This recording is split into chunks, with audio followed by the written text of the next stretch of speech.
Hello everyone, and thank you for tuning into the Pet Expo YouTube channel. This is Barry, and we got some really cool stuff in today.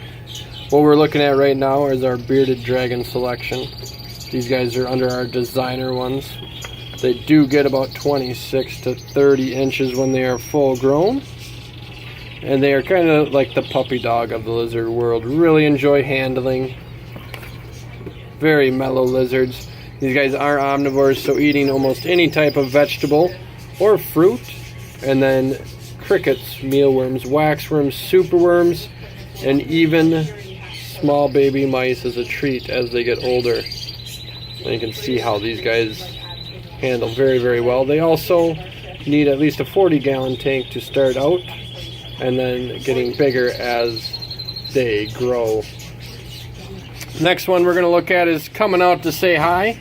This is our axanthic ball python.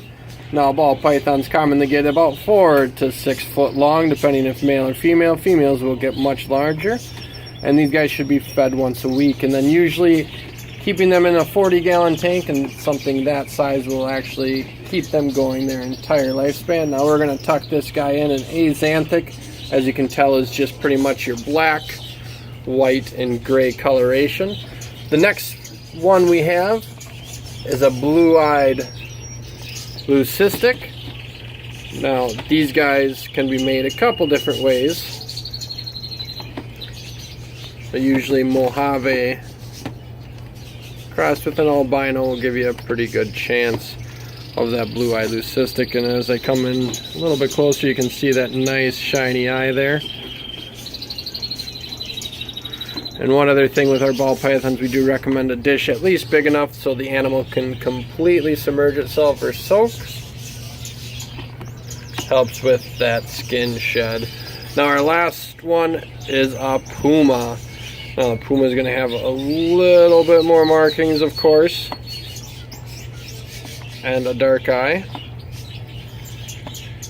We can get him to uncoil a little bit. You can see the rest of the pattern going down his body there. Very, very pretty snake.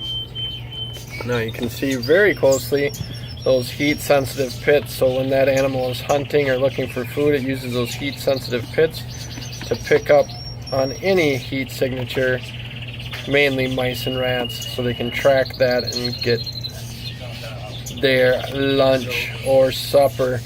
Next we have our hermit crabs that came in. These guys are a moister environment or higher humidity environment, and we do recommend a mixture of both their pelleted food and fresh vegetables and fruit for their diet.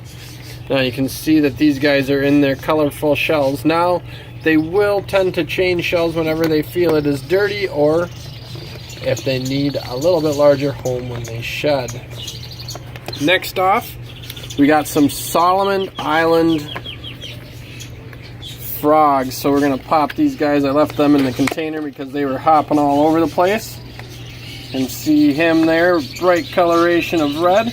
Now these guys are full grown, so they're eating mostly crickets, waxworms, and cockroaches for their food.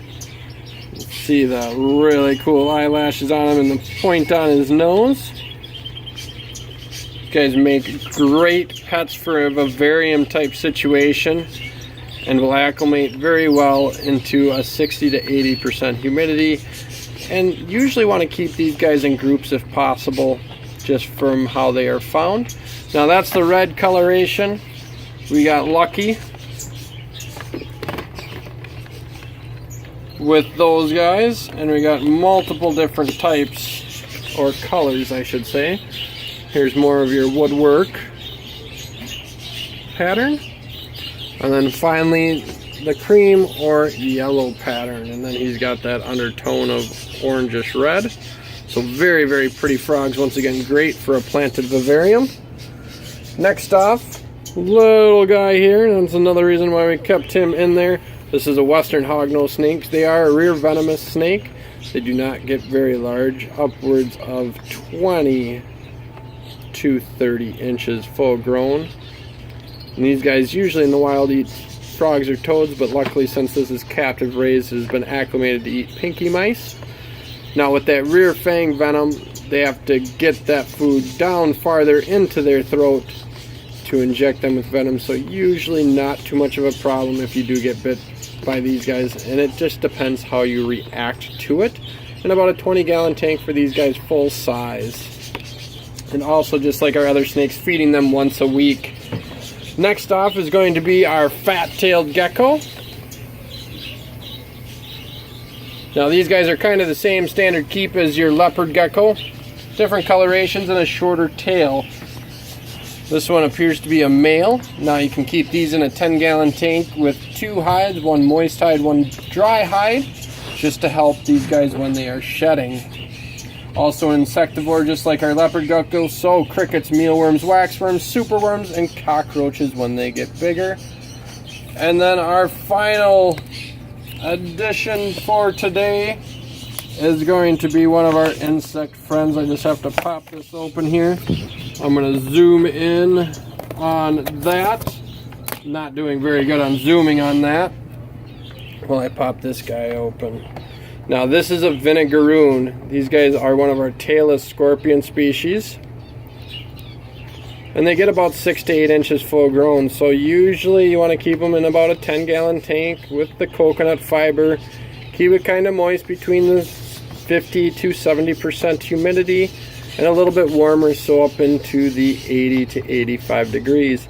Now when these guys are really scared, they excrete a very small amount of vinegar-like smelling substance out of them, hence their name vinegaroon. So it's helping them stay safe and away from predators. And you can see his tail, so he's what's called a whip scorpion or a tailless scorpion. You can see those big old pinchers in the front for grabbing his food. Now these guys are also an insectivore. Feeding them anywhere from 3 to 6 crickets per week is more than enough for these guys to keep them happy and healthy. If you have any further questions on what came in today, please give us a call at 507-625-2505. This is Barry from the Pet Expo YouTube channel in Mankato, Minnesota.